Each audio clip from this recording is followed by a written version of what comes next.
Welcome to The Source, where we combine the headlines with in-depth conversations with the newsmakers themselves.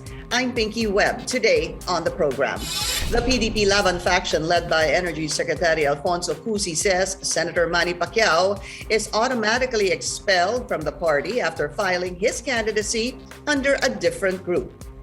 The same faction also searches for its presidential bet after Senator Bong Go filed his COC for vice president. But how likely is a Sara-Go tandem in 2022 and the chances of President Duterte changing his mind on his retirement plans? Senator Koko Pimentel joins us live.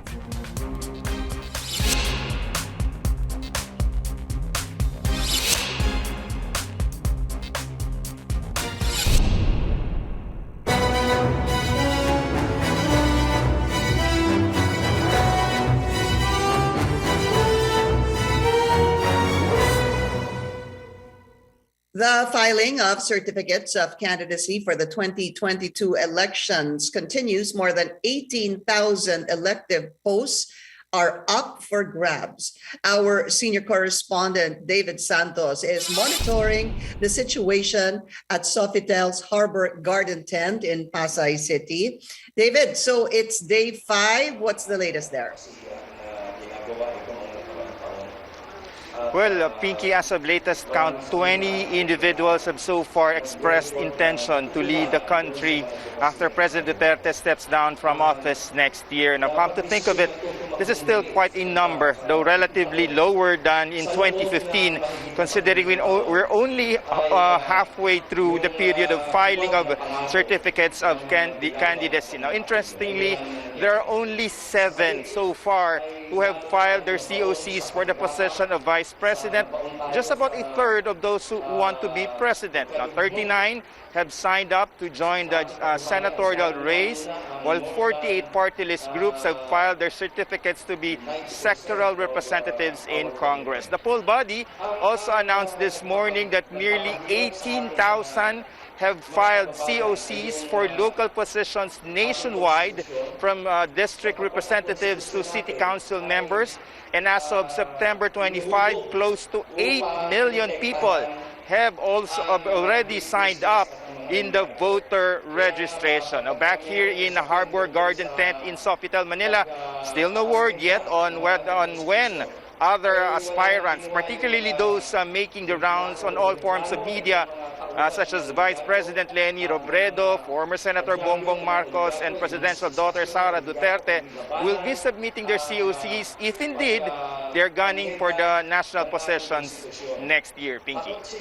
Okay, maraming salamat. Thank you, David Santos, reporting to us. It defies logic and the party constitution. That's how the PDP-Laban faction led by Energy Secretary Alfonso Cusi described Senator Manny Pacquiao's move to run for president under the PROMD party. The faction also filed a resolution stating Pacquiao's expulsion from the group. Also, the Cusi faction says they are now searching for their presidential bet, and Davao City Mayor Sara Duterte is among their options. Let's go straight to the source of the story. We have Senator Koko Pimentel. Senator Pimentel, welcome to the source. Maraming salamat po sa inyong oras. Thank you, Pinky. Magandang umaga po sa lahat. So, Secretary General Melvin Matibag of the PDP Cusi faction signed this notice of expulsion, this letter of Senator Manny Pacquiao from the PDP. Has your faction received this letter, and what's your reaction to that?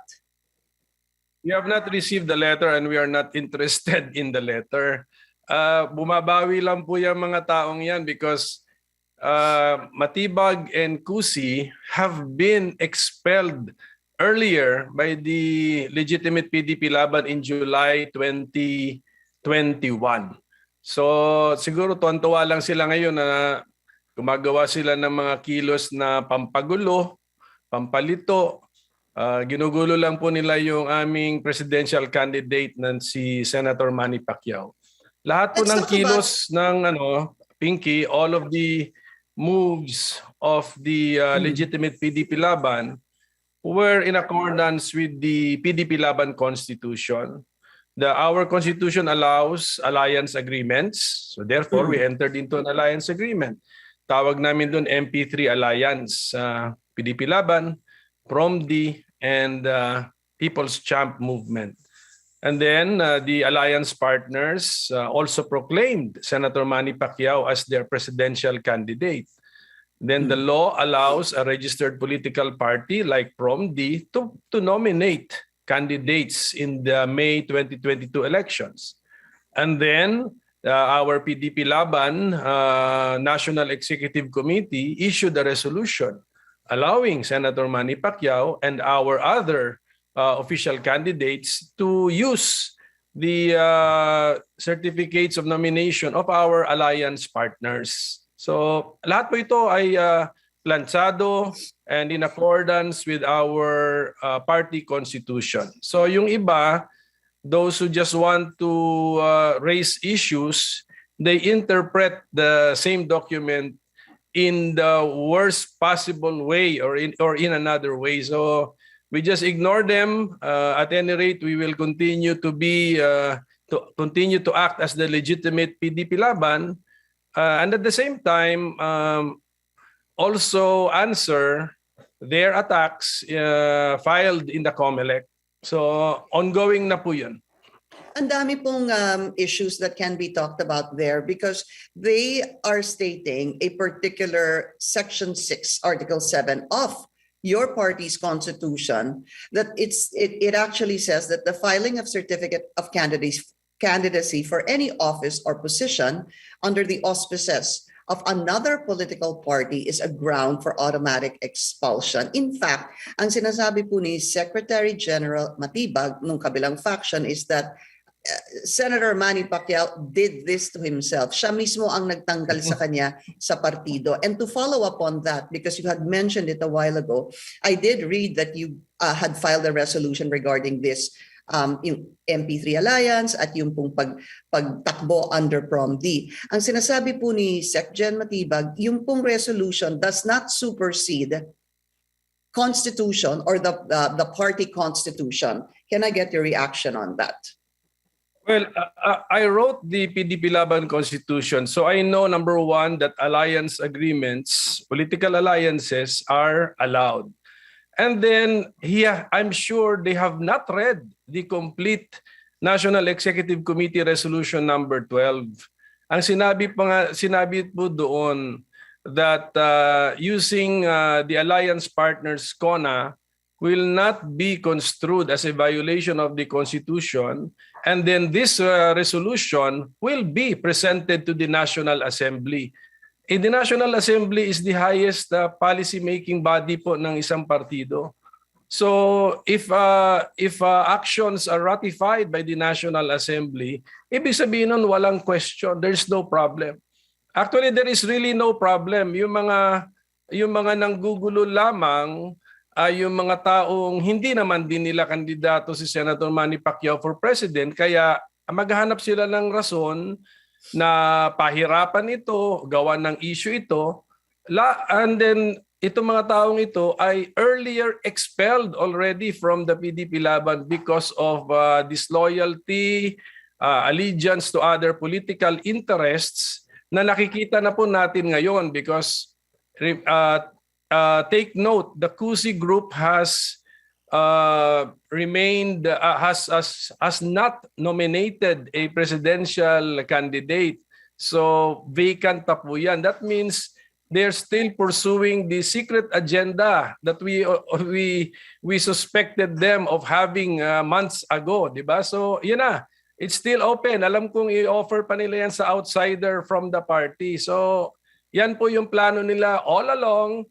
And then this time, they're running out of time and they need to execute it and implement it. Kaya they're just creating some side issues para malimutan po natin that the original root of all of this conflict in PDP-Laban is the disloyalty of the Cusi group in wanting to gift the party to an outsider. So yun po yung disloyalty to the party. Pero yun na rin po yung sinasabi yung secret agenda nila, which you had mentioned already in the past. The secret agenda, Months you're ago. saying, Apo, I think even 6 months ago, yung sinasabi Correct. pong secret agenda is that they will field somebody who is not a member of PDP-Laban, who can also be a member at any given time. Ano po? Yes, oo, pero yun na nga. But why keep it a secret? Why not from the very start in-announce na nila sino? So ganun po ang mangyayari. And then it's really a secret agenda. They want to gift the party to an outsider. I think they have been publicly anong tawag dito, publicly rebuked or rebuffed by this person a couple of times. So I do not know, pwedeng nagbago na rin yung plano nila, but it is still an outsider from the party ang kanilang gustong i-field because they do not want an insider like Senator Manny Pacquiao, a homegrown talent of PDP-Laban, to be the presidential candidate of PDP-Laban. And to be clear on that, you were referring to Mayor Sara Duterte po, yung sabi mo, they've been rebuked. Yun ang mga nababasa ko kasi nag-uusap lang yata sila through the media din eh. Kaya they've been rebuked also publicly through the media. Okay. Can you tell us though, I know that you're saying there's an MP3 alliance, ano po, Senator Koko, but why file under PROMD and why not file under PDP? Because it will now consolidate his support base. Senator Manny Pacquiao is already identified with PDP-Laban. Now PROMD, which is the Visayas-based national political party, will now identify with him because he is now he used the nomination, the official nomination of PROMD. So ano po yun? So it's a strategic move. Basically, yes, it is a winning political move. Now, who is among the candidates who have filed? Who is the real PROMD? Ano bang meaning ng PROMD? Actually, ang meaning ng PROMD is from the province. So, who will best represent all the Filipinos living in cities, especially in Luzon, who are from the province? Walang iba kung hindi the PROMD, the real PROMD candidate, Senator Manny Pacquiao. So, it really consolidates his base support. So yun po yun, okay. Yun po yung effect. I understand where you're going with that one, but wouldn't you say that the more popular party would be PDP as opposed to PROMD or not?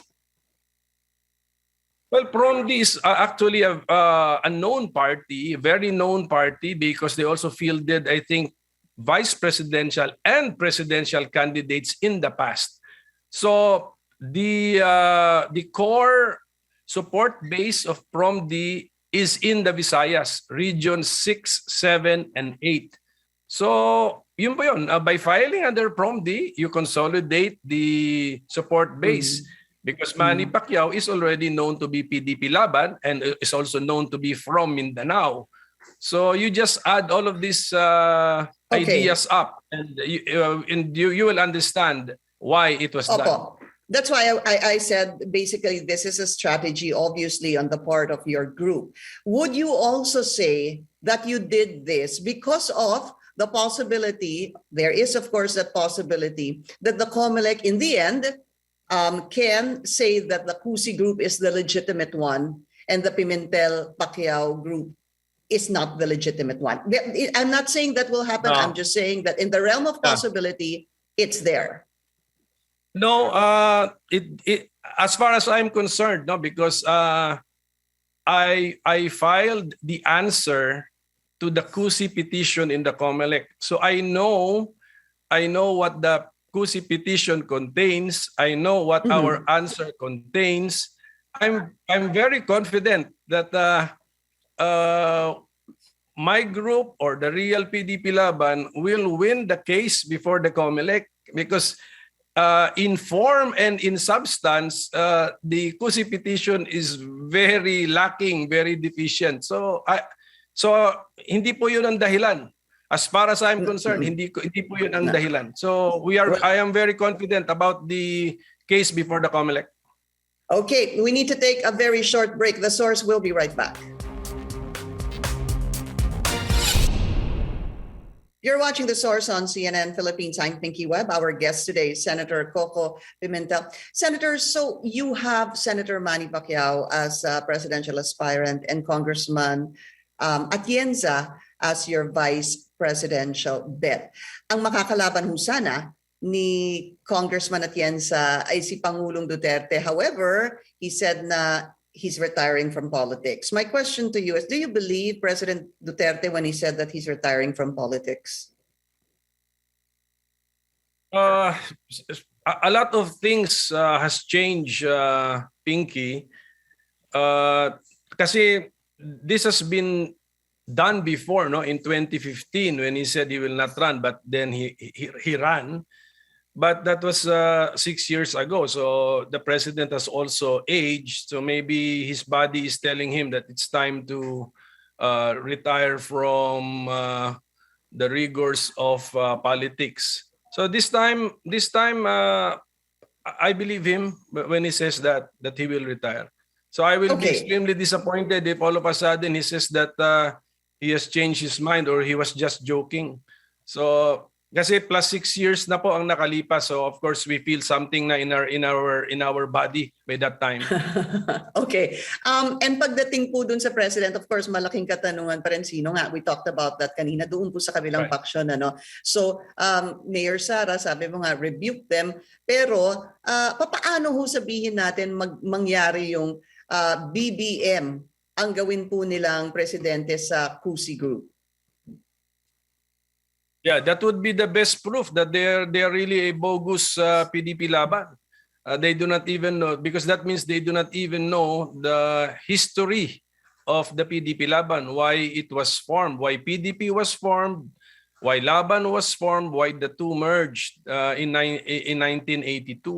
So yun po yun, ano? So and then the basic principles of PDP-Laban. We believe in the 5 basic principles. Isa po dun yung participatory and consultative democracy. That's why we were formed, and we fought the Marcos dictatorship.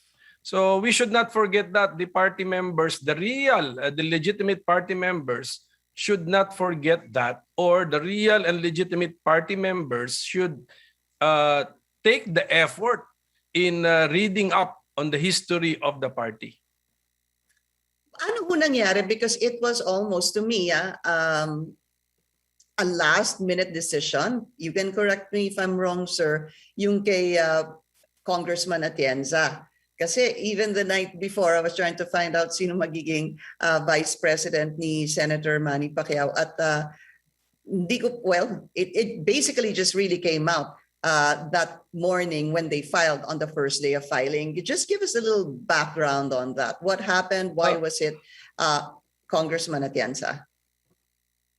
I do not think it is a last-minute decision. I believe that Deputy Speaker and former Mayor of Manila, Lito Atienza, has always been part of the pool of names po yan eh. A list of names from where Senator Manny Pacquiao can choose his running mate. Matagal na po yan, for sure, nandun po si Deputy Speaker Atienza. Ngayon, yung formal yung formalities na lang, kailan siya nasabihan, kailan siya napili ni Senator Manny Pacquiao, maybe si Senator Manny Pacquiao po ang mas magandang magkwento tungkol dyan. But matagal na pong kasama sa listahan si Deputy Speaker Atienza kasi when we were talking about one of Senator Manny Pacquiao's program of government, which a major plank in his platform is housing. Nabanggit po ni Senator Manny Pacquiao na nung aspiring boxer pa lang siya, he availed of a house from the housing project of then City of Manila Mayor Lito Atienza. So yun po yun. Talagang ang chemistry nilang dalawa ay maganda, eksakto. And pagdating po rin sa program of government about the housing program, Senator Manny Pacquiao chose a perfect running mate who can execute and develop the housing program also of our presidential candidate. Didn't he offer the vice presidential post to a sitting senator, but the senator declined?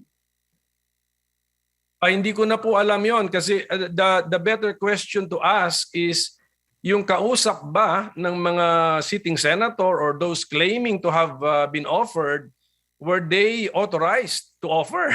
So yun po, I mean, but it's all useless now to talk about this because our presidential candidate has already chosen his running mate. And we, PDP-Laban, during our National Assembly, authorized our presidential candidate, Senator Manny Pacquiao, to choose his running mate. And we were very clear he can choose from among the party members, he can choose from outside of the party so that the base of support will be expanded.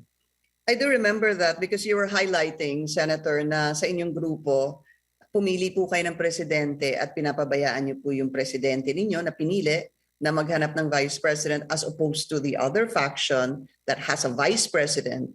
Hindi ho ba? Pero wala pang presidente. So sige, let's move on. Tell me, is there still any chance? Meron pa ho bang puwang for any possibility of unity talks? I'm not interested anymore because I've learned my lesson. So I only want to be associated with people I can trust. Ganun na lang po. Anyway, being in a political party is an exercise of your right to association.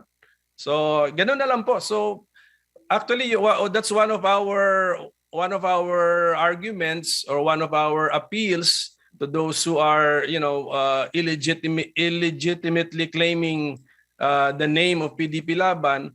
Why don't you just form your own association or your own group and invent your own name instead of hijacking an existing political party? But maybe dahil eleksyon na, that's why it serves a certain purpose for them. That's why they're doing this. But it should not be done. It's not necessary to be done because this is about our freedom to associate with like-minded individuals. So we are the PDP-Laban. You can form your own group. I mean, you're free to do that. Pero ayaw po nilang gawin. They really want to hijack the party, use the name of the party, maybe for partisan political reasons. And again, we need to take a very short break. The Source will be right back. You're watching The Source on CNN Philippines. I'm Pinky Webb. Our guest today is Senator Koko Pimentel. I asked you before we went on a break, sir, yung unity talks. Sabi mo nga, mag-isip na lang kayo ng ibang political party. Huwag nyo na i-hijack. Basically, you're telling the other group, huwag nyo na i-hijack yung party namin. Let me ask you about, meron pa hubang puwang for unity talks with the likes of the Vice President, Leni Robredo, Mayor Isko Moreno, or even Senator Ping Lacson? Well, I will leave that to our presidential candidate, Pinky, because that's a very important decision because he has already filed. The party is ready. The alliance partners are ready. His grassroots organizations are ready. The various movements supporting him are ready. So before making any significant decision affecting his presidential candidacy, Senator Manny Pacquiao would have to consult all of these groups supporting him. Ready na po kasi, ready na lahat. At saka naka-file na siya, formalized na. So to continue unity talks with the let us say the other political parties except the Cusi group would really depend now on the attitude and the decision of Senator Manny Pacquiao. And it's a very significant and grave implications already right now because dumaan na po sa proseso na formalize na po yung kanyang candidacy. But siguro I think he's still open, but let's ask him the question. Yung pong siguro, what I also want to follow up on that is your thoughts on this. Down the line, sir. Down the line, sabihin po natin, Feb or even March, magkaroon po ng down the line, posible ho bang magkaroon pa ng unity talks there? Ibig ko sabihin, pag nakita po yung mga numero, mas malapit na po sa araw ng eleksyon, more or less, pag malaki po yung gap, for example, tapos ang mukhang mananalo is the administration candidate, kayo po, as the PDP-Laban faction, would you be open to reassessing the position of your presidential and vice presidential bet? Hindi na siguro. When we reach February or March, we have to continue with our campaign. And by that time, kasi Pinky, there is already a plan. You have a campaign strategy. You have a campaign plan. You stick to your plan because you believe in your plan and that your plan will bring you success. And then no survey should discourage you from implementing a well-thought-out plan which you think will be successful. Kasi no survey can declare the official winner. The official survey would be the election itself with around 60 million people casting their votes. A survey is 1,800 na lang yata yan. So do not let a batch of 1,800 supposed to be randomly selected respondents affect or make the decision for you. So hindi po yun. Once filed na po, seryoso na po itong mga kandidato, there is already a plan to follow which will bring success. Okay. As a last question, Senator, so what are your plans?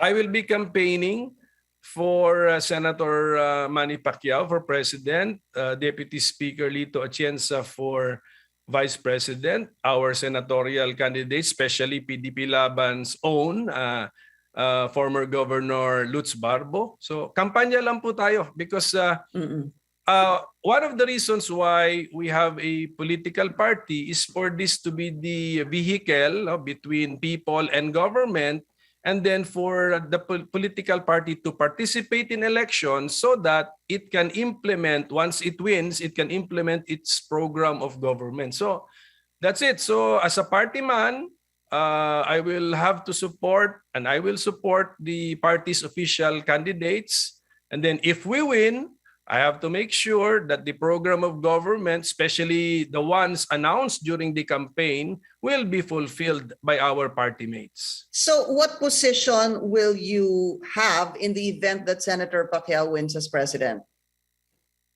That is not a concern to me because I have been elected to a 6-year term by the people in 2019. So I will